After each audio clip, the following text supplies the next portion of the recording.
we'll start with Amy when she's settled down. Amy's a senior lecturer at the Manchester School of Art, and she's particularly interested in the intersections of science and entertainment media. Darran, who will speak afterwards, is the author of a wonderful book, Imaginary Cities, and he's written for many publications, Freeze, The Guardian, etc., and is working on a new book, I understand, at present. Amy, are you happy to start us off and give us your response to this?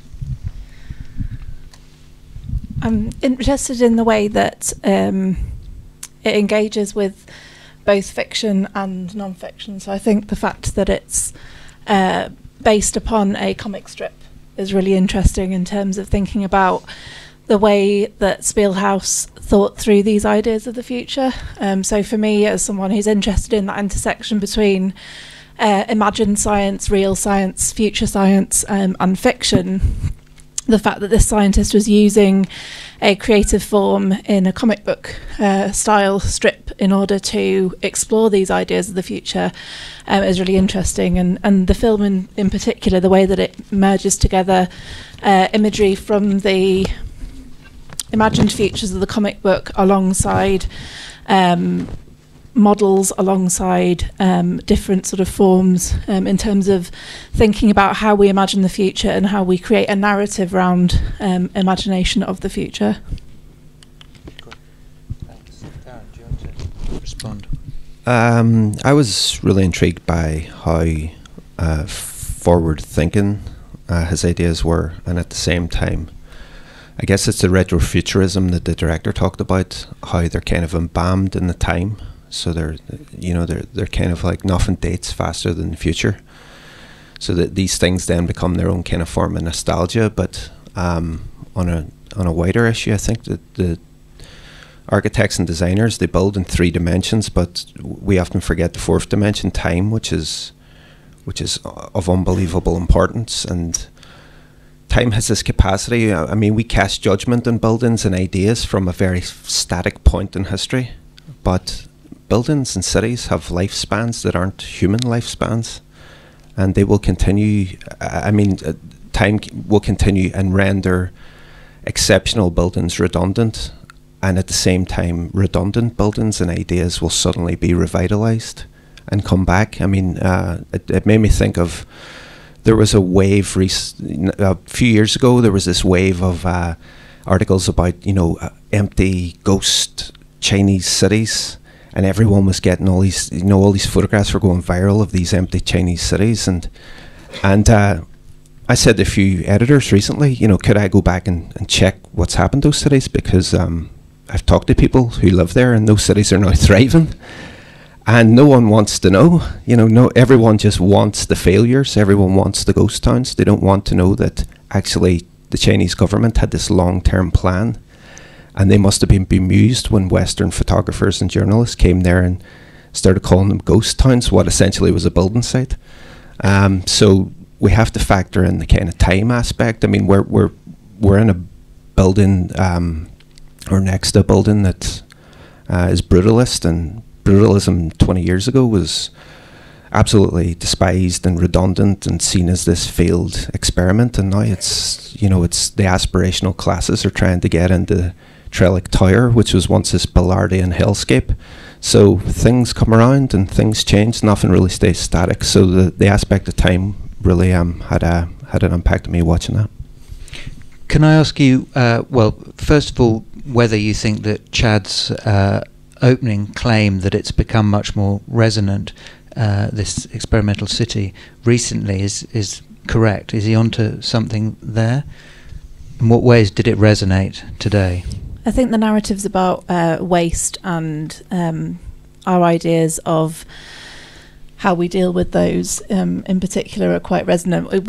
I was researching the experimental city, and one of the sort of elements of this that comes up over and over again is the fact that they wanted to develop technology to have waterless toilets, and it's this idea of getting rid of waste and having it have another purpose. I think they take the quote several times of this idea of waste being something we just haven't worked out what to do with yet. And a newspaper article came out yesterday, and it was an expo in Beijing called the Future Toilet Expo. And Bill Gates gave a presentation at this particular expo where he talks about waterless toilets and producing fertilizer from the waste. And he compares, and I think a way that Spilhaus would have really liked, he compares toilets to personal computers by saying, in the way that a personal computer is sort of self-contained, not a gigantic thing, we can do this chemical processing at household level. And he sort of compares this idea of having technology in the home that allows you to do something that only a couple of decades earlier would have involved a huge process. So Bill Gates has been involved in this sort of type of futurism in terms of thinking through day-to-day problems in terms of waste. So I think that it resonated with me, but just because of what I was reading and what came up on the news, quite literally on Sky News while I was doing my while I was prepping for this. But equally, the narratives around climate change, not only from the 60s and 70s context, but also for today as well, in terms of thinking through what it is that we need to do as a society in order to actually progress into the future without literally having to go beneath the sea or into space, which is often what happens in science fiction. So the geodesic domes that they keep talking about, what's his name? Buckminster? Bucky Fuller. Bucky Fuller. Best name I've ever. It's the best names in this. They sound like they've fallen out of a 1970s science fiction as well. So the geodesic domes were very popular in science fiction in the 1970s. You get two particularly strong examples of Silent Running from 1972, where the geodesic dome is used to save the Earth's lasting rainforests by shooting them into space, with Bruce Dern as this sort of like futuristic monk / eco warrior. And then Logan's Run from 1976, which again takes the geodesic dome as this image of the future, where the perfect utopian city has been created, but in order for that to actually work, you have to kill people off when they get to 30. So I wouldn't be here anymore. But this sort of image of the geodesic dome, both in fiction and non-fiction, is really interesting and still quite relevant. Yeah, I mean, the environmental concerns were way ahead. Just mentioning the geodesic dome, I mean, it's another idea that's gone in and out of fashion, and almost every sort of space exploration kind of idea I see now has, the terraforming of Mars. There's always a kind of geodesic dome there, or any kind of climate change. We got to preserve certain habitats, or there's biodomes in the desert and kind of things I've seen proposed. Eden Project. Yeah. I spent many years queuing in traffic jams not going to the Eden Project. Yeah, but it's a great place. And lucky you. But Bucky Fuller's a really interesting example, because he was dismissed as a crank and held as a visionary, and he's kind of reality somewhere in between. But with geodesic domes, I mean, one of the problems is they leak, and they leak a lot, and so there's always these kind of malfunctions that happen. But in terms of the climate change, the Spilhaus was way ahead of that, and really the kind of bioengineering that's starting to emerge now, where we're really so far down the route of being screwed that we might need to do some major infrastructure projects to actually try and redress the balance. I think that's coming. There's an aspect of cities that interested me about it, was the idea of the experimental city, and the idea of a planned city. It's quite an unfashionable thing, but in a way, like every development is a kind of experiment, because you're dealing with time, you're dealing with constantly changing environment. So even conservation now, I think, is a bit of an experiment. Where they tend to go wrong is when they aim for a perfection, and they end up embalmed in a time, and time passes by. And if you look at any kind of successful planned city, and we forget that a city like Paris is a planned city, where the city tends to thrive is between the cracks. It's where culture tends to happen. It's where innovation happens. It's not the planned areas, but it's the spaces that are left between the planned areas. And I think that's worth bearing in mind for the descendants of this idea, which is the kind of smart city that you see being proposed. When you aim for a sort of perfection, there's an inhuman aspect to perfection. Imperfection is actually where we thrive. And on a similar note, I believe that like privacy and individual freedom is a result of inefficiency. The minute that you have total efficiency, you have something approaching totalitarianism. So it's really good if in visionary utopian designs to build in flaws, to build in things, the cracks and the weeds that will thrive within the cracks, because that is what we call culture and freedom. Yeah, I think you're absolutely right. Cities have a natural history, and the Minnesota Experimental City Project simply didn't recognise that. I mean, it didn't seem to recognise that human beings would be involved at all. That was one of the problems with it. It was not only a utopian program that was entirely mortgaged to technology, and as you've suggested, technology advances at rates that are not predictable, and consequently it was always at risk of being outdated. To some extent they recognised that, but it was also technocratic through and through, and thoroughly bureaucratic in its conception and its execution. And I mean, what's quite shocking about it in retrospect, I think, is that, you know, clearly in some ways it's an experiment, it's a utopian experiment that descends from a long line of utopian social experiments in American history, going back, you know, well, certainly to the mid-19th century, into the Owenite and Saint-Simonian and Fourierist communes and communities in America. But this contained absolutely no social content whatsoever. There didn't, from what I could infer from what I've read about it and from the documentary, there was no social content. There was no social program. There was no interest in people as concrete individuals or as collectivities, and it was entirely technocratic. Do you think that hobbled it from the very beginning? Why was there this unbelievably naive refusal to acknowledge that this was going to have to consist of human beings? I think the fact that they were so tied to the idea of it being an experimental city, and I thought the discussion they had between the different terms that they came up for it, giving it a title, giving it a name, community didn't come into that at all, where you're talking about sort of experimental communities in the 1960s and 70s, being very much attached to the ideas of the commune, as well as a way of living, and to have this focus on the city as there's almost like this cold, unchanging state. There was sort of notions of things being rebuilt and reimagined, and experiment was allowed for failure, but didn't allow for the completely unpredictability of humans and what they choose to do with the things that you create for them, what they choose to do with and interpret. The sort of, they didn't have space for that, and I found that very. But nor did they seem to want scary. to make people's lives better in any way. No, that was the most people were sort thing. of like a secondary thought. You get the sort of like there were going to be 250,000 people because that's statistically what we think we should be looking at. But actually, doesn't seem to be, from what I've been able to ascertain. I mean, I've not seen the archival documents, but desperately want to.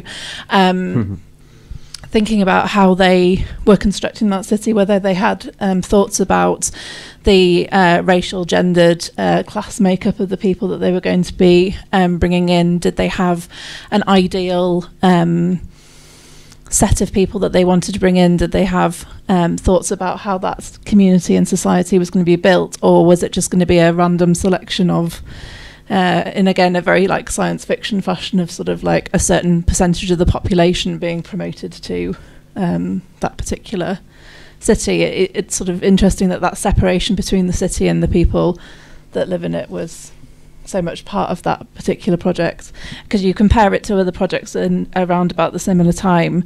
Walt Disney did a couple of experimental cities. So you get Tomorrowland as a sort of theme park, but there's also Epcot, which is in Florida, which opened in 1982, which was the experimental prototype community of tomorrow.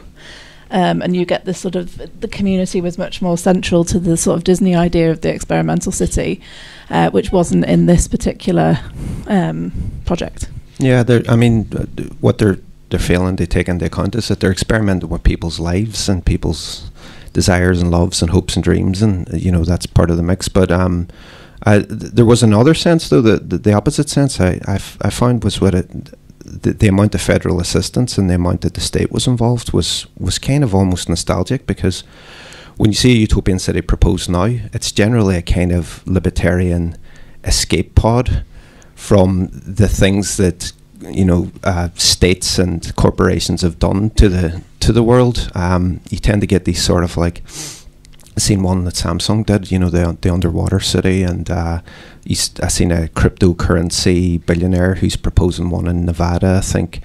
And they tend to go to Puerto Rico and places like that, and they build these new communities, very often off kind of half-baked Ayn Rand ideas, which were half-baked to begin with, and they always remind me of the beginning of BioShock, where it doesn't tend to end well.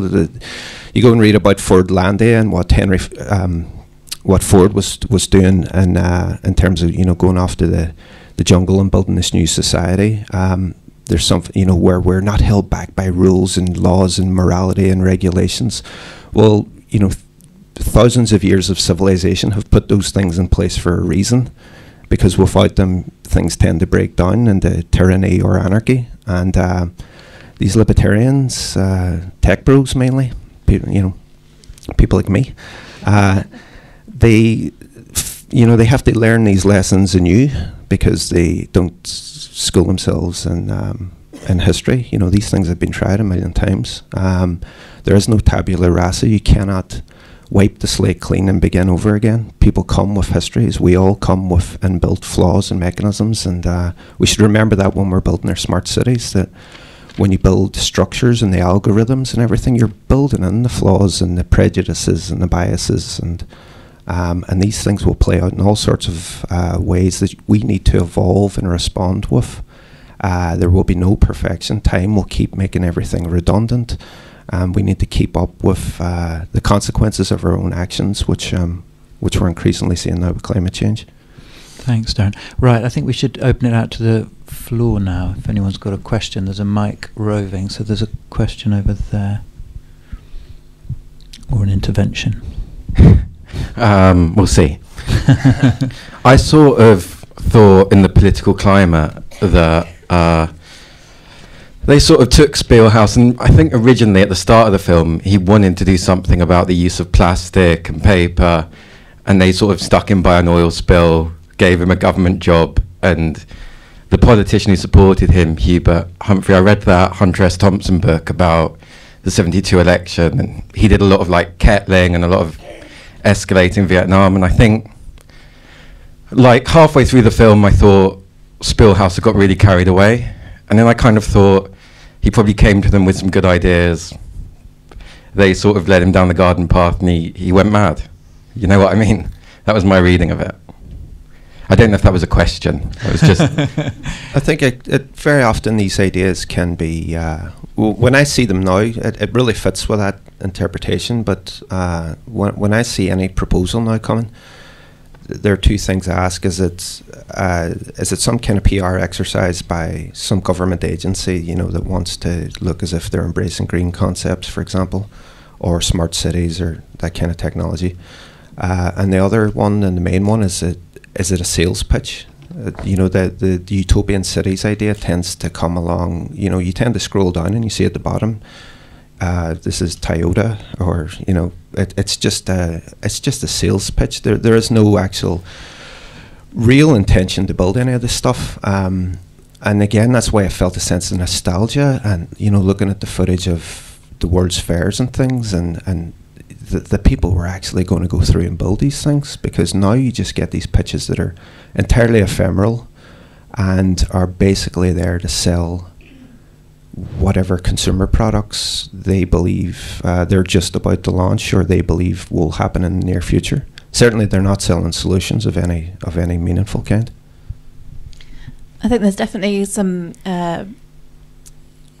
interesting things about the time frame. So you're sort of getting this established in the mid-1960s, and by the time they're actually getting to the point of hopefully getting it funded, getting it off the ground, you're into protest era countercultural America, and the sort of approach to the utopian idea of the city is being confronted by the environmental movement, and also I think I love the fact that throughout the film the mention of 1984 as this completion point, and sort of the resonances with 1984 in terms of the Orwell novel and this idea of sort of the control of society, and this idea of the sort of utopian notion of the city also involves a level of control and requirements for those people that are involved. So I think that time frame is really interesting for this, in terms for Spielman, and going from the ideas that he is developing in the 1960s through to the sort of the fruition and the development of that, and what's happening within the broader historical context is fascinating, but it somewhat destroys the sort of utopian ideals that he's building upon in the 60s. Sorry, I'll just try and say something in one sentence and then pass it on and let someone else get a question in. But I mean, like, everything now that's futurist is a football stadium, the Olympic Park, hipster flats, and, you know, this used to be an independent cinema, and now it sort of maybe not the same seating, there's a few curtains. You know, it's not just a brutalist building, it's like what happens in it as well. But I don't know, I could be here all night. See, it was an intervention, I knew it. Right, who else would like to ask a question? Is there someone with a... There's one over here, Matthew. Yep. Right. Thank you. So half a century after MXC, there's still been like quite a lot of sort of like experimental city program across the world. Like to a degree, some is just like small degree, some is like a big scale. Like for example, just last year, China proposed a Xiong'an new district. It has a similar scale of, say, making it a utopian city, like remove the, like, totally independent from the previous property right structure, infrastructure structure, or everything. How do you see those kind of the experimental project after MXC? Do they learn anything from that, or do you see anything that may be that can be successful by doing an experiment? I think there's an experiment going on right now in various different forms, which is data-driven, and you see it in China, you see it in Korea with Songdo, and you see it where Google are actually building Quayside, which is a sort of data-driven, you know, there's going to be sensors everywhere, and inefficiency is going to be completely gotten away with, so life is going to be wonderful until you ask who accumulates the data, what power is, you know, what do they do with it. Already we're seeing in China that with a social credit system that people are finding themselves, so they're using facial recognition software, for example, to identify individuals, and they've got the software down now to basically anyone in China can be recognized within 3 seconds by CCTV facial recognition software. That goes to computers that have a credit system where your worth to the Chinese state, and they call it the Chinese people, is in a sort of hierarchical basis. And if you're deemed unworthy for whatever reason, criminal, or if you're from a dissident population or a minority population in the west of China, then you can find that you have no access to jobs.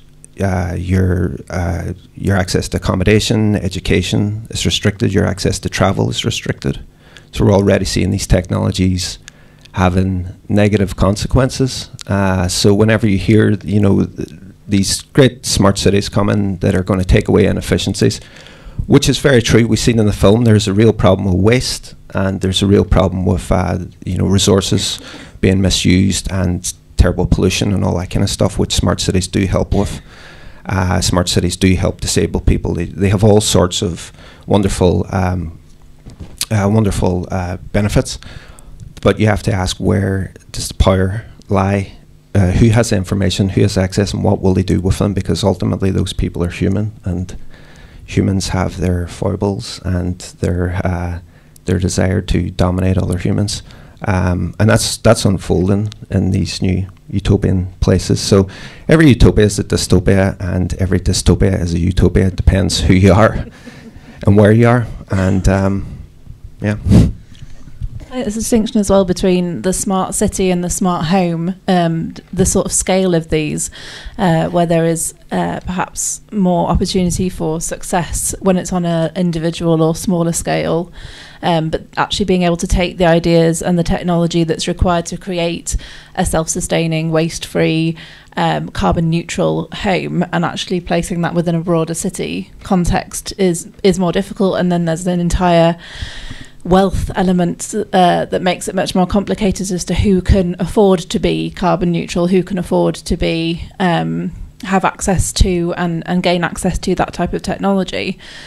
So does this sort of utopian idea of the smart home, of the smart city, really only belong to those with the money and the sort of space to be able to do that? How do we actually get to a point where we could have a smart city without the intervention of a government, and what's the implications then of having that within the frame of the film, this sort of idea of picking the location that they're going to use and picking somewhere according to some metrics, but not actually thinking about the reality of the people who they're displacing or disrupting by whacking a great big concrete geodesic dome in the middle of somewhere in Minnesota.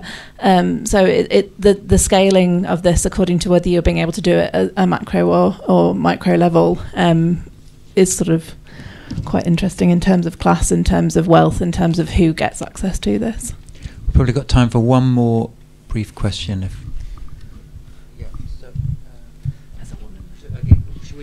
Can we take those two questions in turn quickly, and we'll respond as a panel after that. Okay, so I realize this is deeply anachronistic to even ask, but do you think it would have made a difference to the outcome if they chose to brand it other than experimental and dropped the technocratic tone a little and made it about improving people's lives? Great, thanks. Yes, because we thought that the one thing about the experimental city, although it may be the way the program is made as opposed to the reality of what it was, that there was no apparent experiment in it at all. It was simply a name given to a technocratic future that the proponents of it made virtually no effort to experiment along the way. So, same question in a way. So I think the experimental bits was the idea that they would wipe out buildings and change bits of the city as they went along,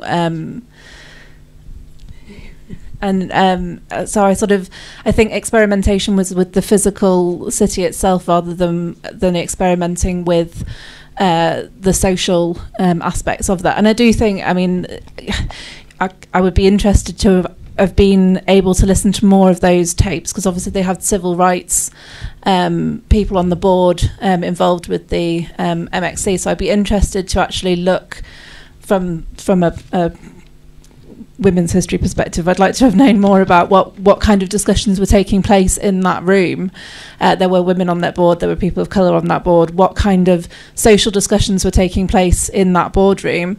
And I don't know whether changing the name would have made any difference, but perhaps framing it within more of a social perspective, because it's at this time where there are experimental communities and communes taking place, and it sort of separates itself almost purposely from that discussion of the commune to make it a techno city, and fails perhaps because of that separation from the social. I see it in a different way. I see it as a technological. I think the technologies that they were proposing, we can see, the video screens and the kind of connectivity that they had was definitely a precursor of the internet. They were thinking that the internet, they seen the need for it. They seen the vacuum there. They didn't quite know how to do it. They thought it was probably analog, the way Archigram did. I didn't realize it was going to be digital or through computers. But I think that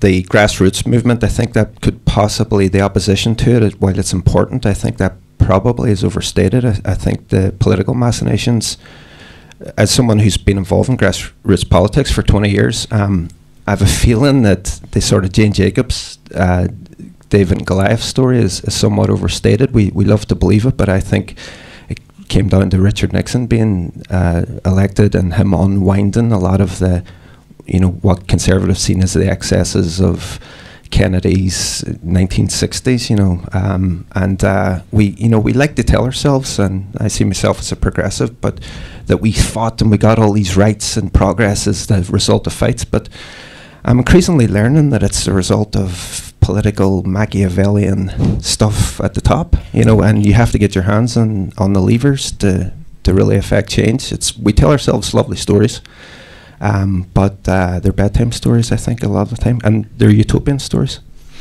I'll just very quickly respond before we have to finish to the questions about the experimental city, the name. It seems to me that there is a genuine sense in which it was experimental, that it created a space, albeit a kind of virtual space, in which genuinely counterfactual thought experiments could be conducted and were, and what in a dreadful term gets called Imagineering, took place, and that seems to me very valuable. It was just that it might as well have been sealed under a geodesic dome.